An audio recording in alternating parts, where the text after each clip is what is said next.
ঈদকে কেন্দ্র করে নগরবাসী নিরাপত্তা নিশ্চিত ও আইনশৃঙ্খলা পরিস্থিতি নিয়ন্ত্রণে কাজ করছে যৌথ বাহিনী।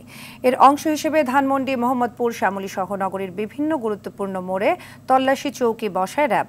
পাশাপাশি রাত জুড়ে টহলও পরিচালনা করা হচ্ছে। এ বিষয়ে র্যাব ২-এর মেজর রিয়াদ বলেন, নগরবাসীর নিরাপত্তা নিশ্চিতে তারা সার্বক্ষণিক মাঠে আছে। টহল ও তল্লাশির পাশাপাশি সাদা পোশাকে গোয়েন্দা কার্যক্রম চলমান বলেও জানান তিনি। ঈদ উপলক্ষে ফাঁকা ঢাকায় নগরবাসীর সার্বিক নিরাপত্তা নিশ্চিত করা হবে। র্যাবের এমন কার্যক্রমকে স্বাগত জানিয়েছে নগরবাসী।